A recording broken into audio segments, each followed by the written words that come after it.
It's Toronto's podcast on the Canada's Podcast Network. Hi, this is Lesley Dumlao with Canada's Podcast, the nation's #1 entrepreneurial network. Today I'm speaking with Annette Smith, and Annette is the founder of Lip Service Beauty, an all-natural, plant-based beauty company based out of Grimsby, Ontario, but with a presence across the GTA. After a life-changing event, which I'll let Annette expand upon in a moment, she decided to detoxify her life and started making her own beauty products. Annette wholeheartedly believes that ingredients matter in all aspects of life and business. Annette, welcome to Canada's podcast.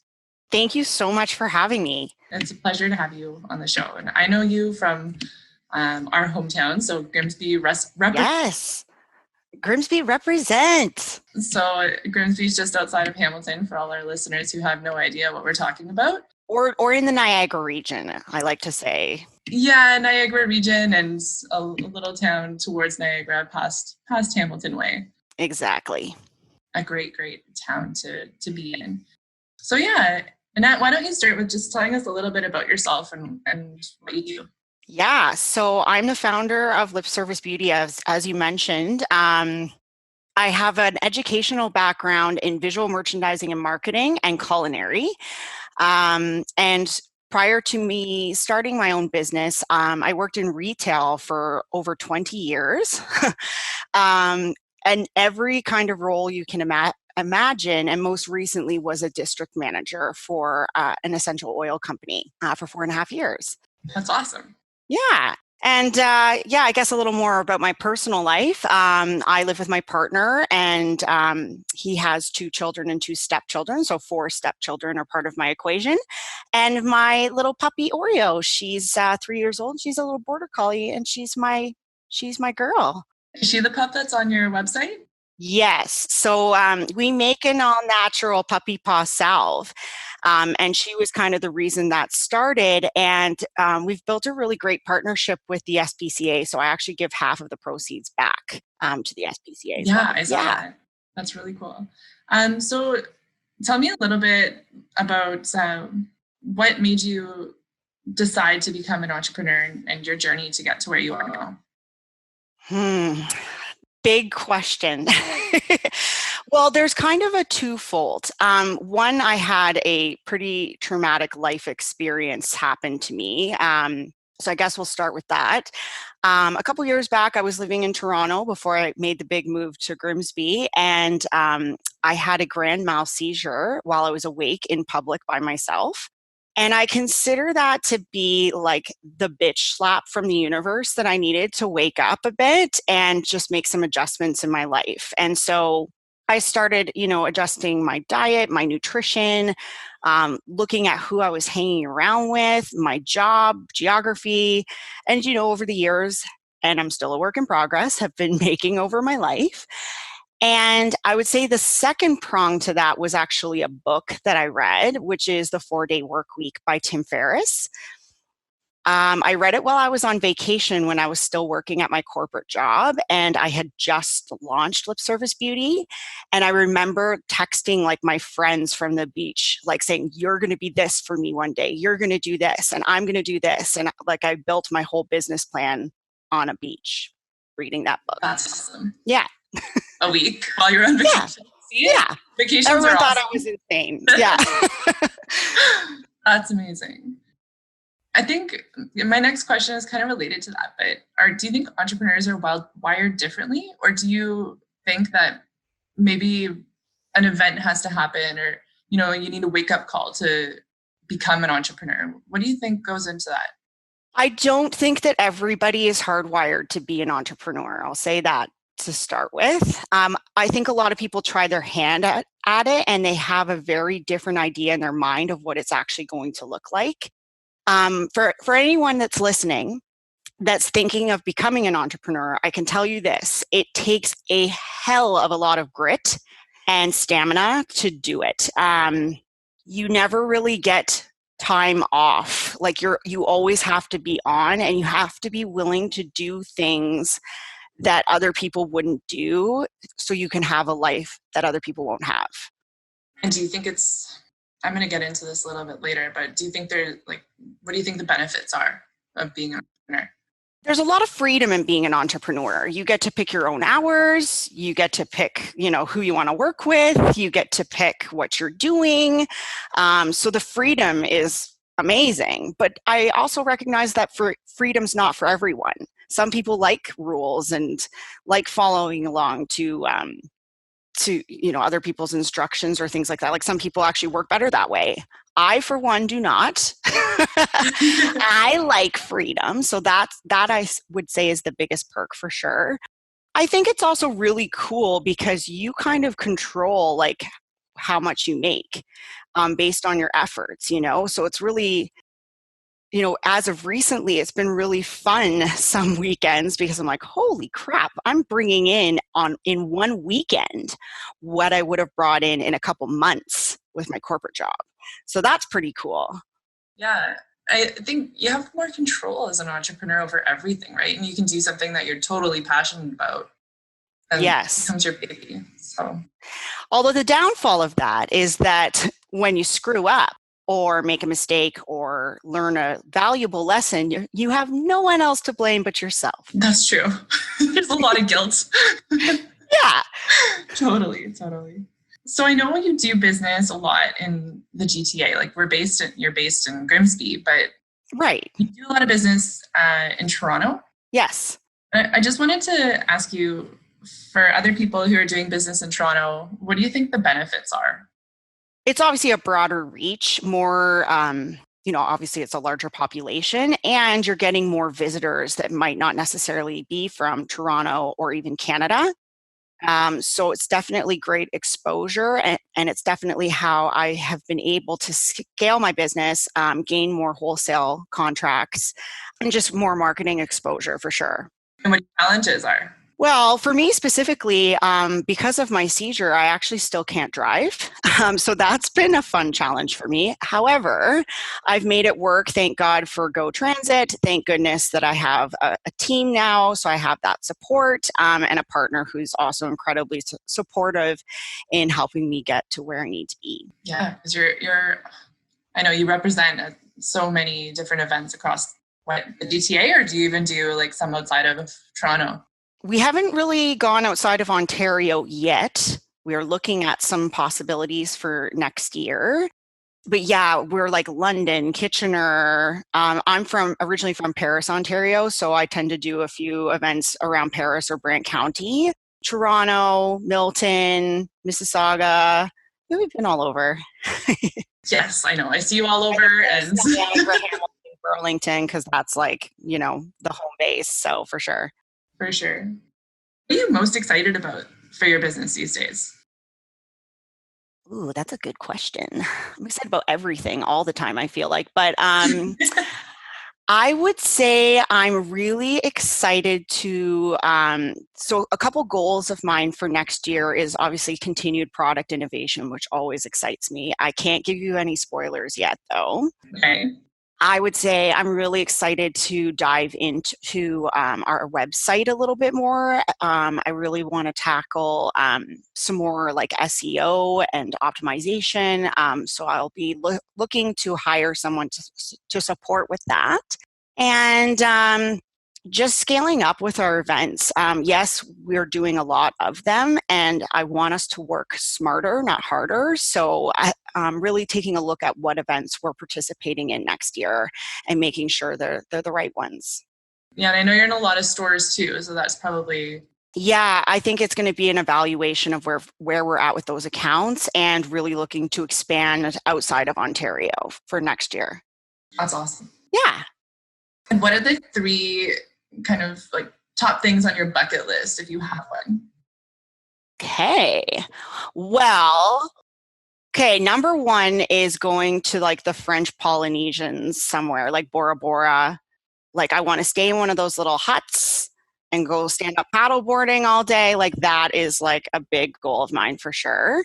Number 2, I really, as much as it terrifies me, I do really enjoy public speaking, and I've done a couple of events, so I'd love to like do more, like a really large scale speaking event, or be like a keynote speaker somewhere. So I'll just put that out there if anyone's listening. And I think number 3, it is a little out of my hands, but I'd love to be behind the wheel of a car again one day. Yeah. Yeah, that's huge. I can imagine that's really, really challenging. And if not, then I'll just, quad and snowmobile, and that's fine. Low key. I'm from Sudbury, and that's how we grew up. Just flying everywhere. Well, four-wheeling, we call it. Yeah. And snowmobiling. So. Exactly. I always said if I ever win the lottery, the first thing I'm going to do is buy a pickup truck and a bunch of quads and a cottage. That's nice. It. Yeah. There's lots in Sudbury. It's fun. Amazing. I've been to Sudbury Have you? times when I used to work for Indigo.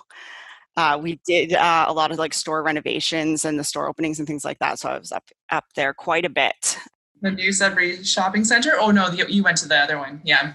Wherever the Chapters or Indigo is there. That sounds like a good bucket list. And I'm with you with the French Polynesian tiki hut in the middle of the ocean. That sounds just phenomenal right about now. Right. So I'm going to switch gears a little bit. I want you to tell me about the greatest challenge that you faced so far in your business. That's a good one. There's so many. Right? I know. I think the greatest challenge I've experienced and something I had to let go of is that I'm only one person and it's impossible for me to do everything. And once I realized that and, started hiring the right people to do the right things that I'm not good at, game changer. And I think it's hard for a lot of entrepreneurs to let go because it's your baby and you want to be in control of everything. And you still can be in control of most things. It's just you have to learn to let go and acknowledge and recognize what you're not awesome at and let someone else take the wheel for that one. Mm-hmm. Yeah, for sure. I think a lot of entrepreneurs in general just try to do everything all at once, especially I'm hearing a trend as I interview more entrepreneurs, but especially we're starting out, right? Yeah, when I first started out, I was still in my corporate job. So for the whole first year of me building Lip Service Beauty, I was still a district manager, traveling and trying to do all these things. And I'm like, oh my God, I don't even know how I did it, to be really honest with you.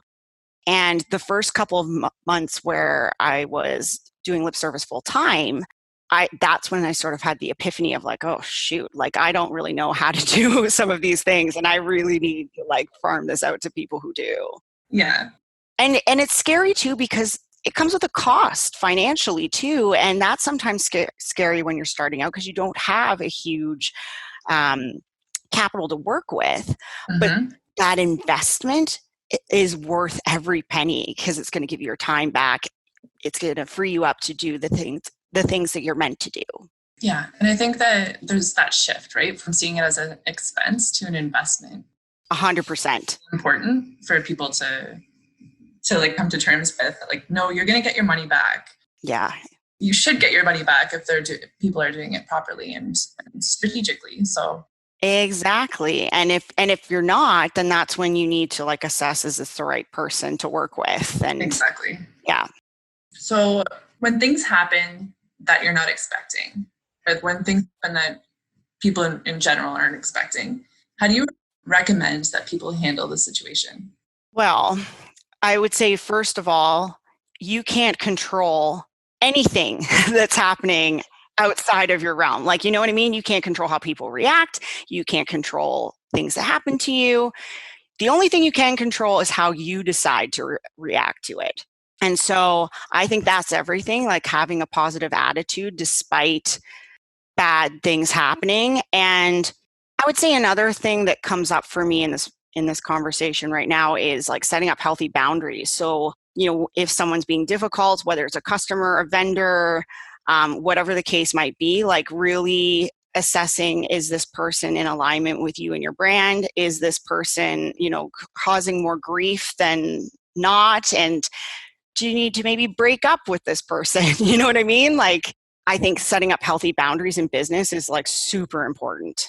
Mm-hmm. I think something that you mentioned, I can't remember if before when we were emailing back and forth, but something that you mentioned that's really important to you is how ingredients mean everything. Yeah, I mean, it's the tagline for everything that I do. Ingredients matter. And of course, I'm talking about the ingredients I put in my products, but I mean that to every extent of what that means. Like in life, the food you put in your body, the people you choose to surround yourself with, like those are all the ingredients of your life and they all matter. I believe that like wholeheartedly. Yeah. I really like that mentality, I guess, that Hmm. you guys have. So Yeah. And, in terms of like the ingredients for our products, it's, we work really hard to find vendors and partners that are doing things ethically, that are doing things with integrity and honesty. And that's really important to me and the brand. absolutely. It's not just what goes into them. It's like all the people that you're working with too. That's really cool. Absolutely. Even if say their branding's amazing and I don't know, they have a really great ingredient, but they're sucky people and we don't feel like they're in alignment with what we're doing. Like, no. And I would say another thing, another motto of mine that I have is if it's not a heck yes, it's a heck no. That I want to get that like framed somewhere because I love that. Anytime I've ever been like wishy-washy or on the fence about something and I've gone for it, I've always regretted it. And so it's like follow that intuition. When you know something's not 100% right, it's not. Yeah. Do you ever feel like that? I feel like this, so I'm just going to blab this out. But yeah, you're writing an email and you're like not sure if you want to send it or not. And you're like, oh crap, like that was not a heck yes. Yeah. It really resonated with me in terms of email writing. Yeah. Well, email's so tricky too because it can be so misconstrued if you're not careful on how you communicate. If I'm fired up or like pissy, I always wait a day to respond. It's a good rule of thumb. Yeah. I've learned that lesson the hard way a couple times. Yeah. So talking about lessons, if you could go back in time, what advice would you give your 20-year-old self? Well, the first one, without a shadow of a doubt, is to have been smarter with my money. I was a reckless spender in my 20s, early 20s. And I had to work really hard to like pay off all those debts and, get myself free of all these credit cards. And I'm proud to say now I'm much, much smarter with my money, but I wish I was smarter sooner. Yeah, for sure. What advice would you give an entrepreneur looking to start a business in Toronto? There's a couple things that are like on my heart right now. One, feel the fear and do it anyways. I think so many people are afraid to start their business because they worry about competition or they worry about, oh, well, someone else already has this idea. Like, no, your idea is different. There's space for everyone. So just do it. Mm-hmm. Don't hold yourself back with the what ifs, shoulda, coulda, wouldas. I would say the second thing is like have a little bit of a cash flow when you're starting a business because there's always going to be like emergencies or things that happen or things that go sideways. So have a little bit of a slush fund. Yeah. I think the amount of the slush fund really depends on what you're doing and what you're up to, and maybe do some research and find out like what, costs are going to look like for you to decide and determine what your slush fund looks like. I would say those are like the top two. What do you think, this is still on the topic of advice, but what do you think is the best advice that you've ever received from somebody else? Oh, wow. I got to think about this one because I want it to be juicy. I'm trying to think, like it's hard to resurrect those memories and words of wisdom. I don't know if I have like words right now, but let me say this. One of the most influential women in my life was my grandmother, my Grandma Smith.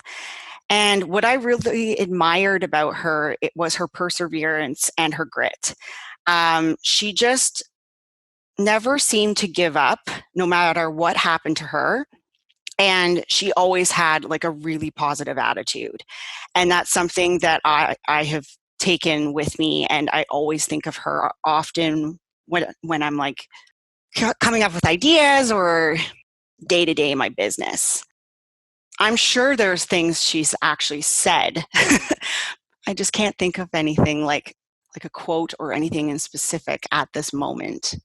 Yeah, that's really interesting. It's almost like she gave you advice just by leading by example. Yeah, totally. It's really interesting. Yeah, she was like I hung around with her a lot when I was little. I spent a lot of time with her because she lived right up the street from my parents' house. I almost joke that she kind of raised me. And I really, really always admired her strength and her positivity. And I really carry that in my heart for sure. Yep, you're making me miss my grandma. Well, I miss her too, but she visits quite often. I have a little red cardinal that comes to my backyard probably once a week. And I'm convinced it's her. That's amazing. And she always seems to come when I'm doubting myself. And it's oh, there she is. Yeah. Yep, just reminding you, keep pushing on. Okay, so I'm going to switch gears. I'm going to ask you some rapid fire questions. So, okay. Oh yeah, these are doozies. But really just say the first thing that comes to your mind and don't think too much about these ones. I'm ready. I sometimes feel like I buckle under pressure. Also, fun fact, since my seizure, I actually have a little bit of a stutter. And so sometimes when I feel like I'm under the gun, I stutter more. So I'm we could be in for a wild ride here. I don't know. Okay. Sounds good. If you weren't doing what you're doing for work now, what would you be doing instead? Be a beach bum on a stand-up paddleboard with my dog all day. There you go. In French Polynesia, in Bora Bora? Obviously. Or Costa Rica, or I don't know, anywhere hot and cool. Costa Rica is a good pick. What book are you currently reading? I do not read books. I listen to books. What are you listening to? And I actually have to pull it up because I forget the name of it. No worries. Sorry, you said this was rapid fire and I'm terrible. I can tell you a book that I really, besides Tim Ferriss, that I really, really love. It is Recovery by Russell Brand. Okay. And it is a book written for addicts. But I found it just so powerful. First of all, Russell Brand is hilarious. Yeah. So he takes the 12 steps and Russell Brandalizes them. But I found it really powerful for just looking at things in my own life. And it really, really helped me change some things that I was doing in my life that weren't good habits. Cool. I'm writing down Recovery by Russell Brand. Yeah, and there's a workbook component that goes with it online. And it's really if you want to take a deep look at your life, wow, it's pretty powerful. Yeah, there's so many different types of recovery, right? You could have a recovery or an emotional recovery, or you could be an addict, or there's so many ways to apply recovery to your life. So that's absolutely for anyone. That's awesome.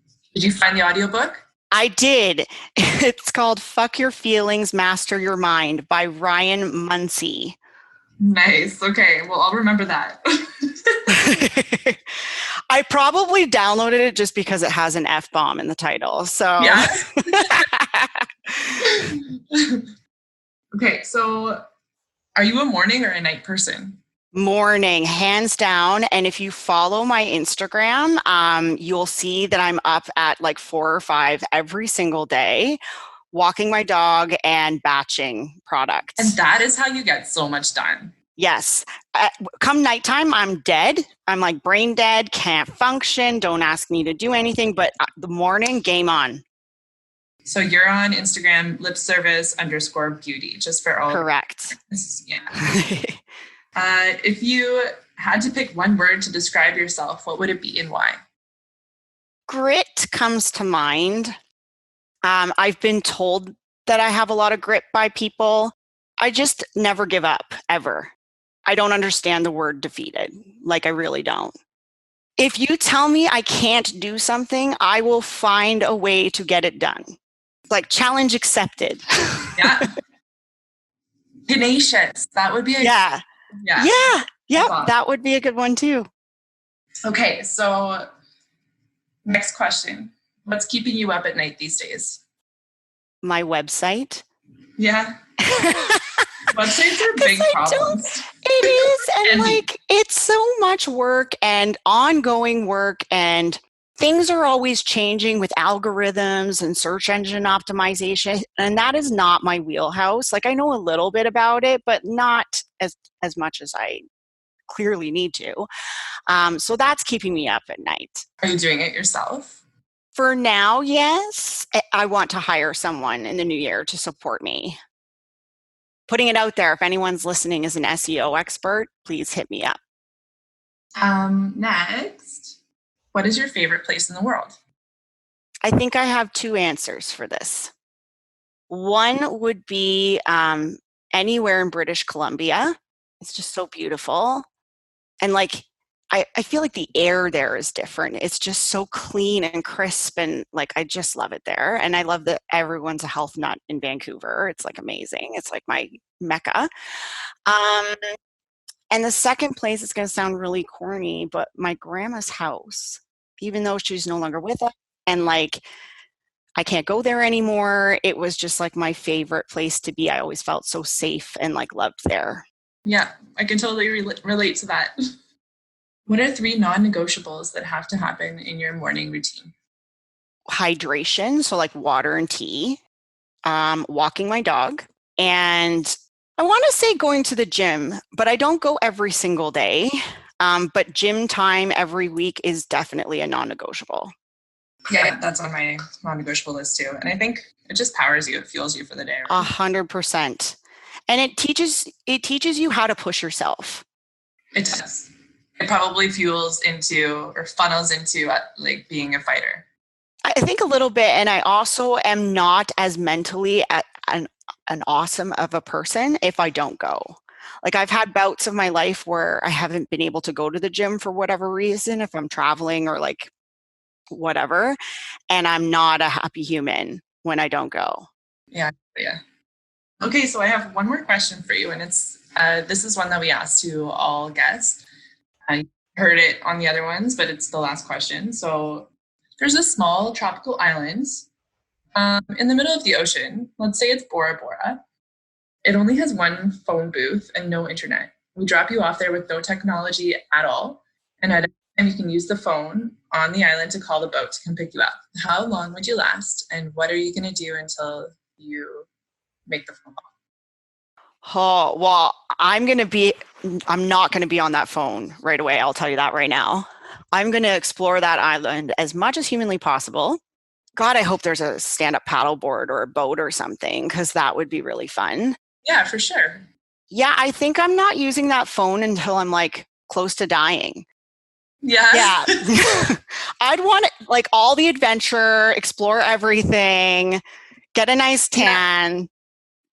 And let's just say that like food is plentiful, so you're there. Then I'm not using that phone for a couple years. Yeah, that's awesome. Let's hope I have a lip balm in my pocket. Yeah, you can bring that. Yeah, for sure. With you'll get all your lips will be all dry with the sun. So Annette, thank you so much for joining us today and being a guest on Canada's podcast. Of course, thanks so much for having me, and thanks for the fun questions. You're welcome. They were fun. Where can our listeners find you online? Just last but not least. Yeah, so lipservicebeauty.online is our website. If you're looking for us on Instagram, we're at lipservice_beauty. We're also on Facebook, Pinterest, all the things. Oh, and LinkedIn. We're on LinkedIn now too. Yeah. Cool. Well, thank you very much. I'm so glad that you were able to come as a guest today. Yeah, thanks so much, Lesley. Thanks for listening to Canada's podcast. Like, comment, and subscribe to all our channels to get the latest podcasts from entrepreneurs across Canada.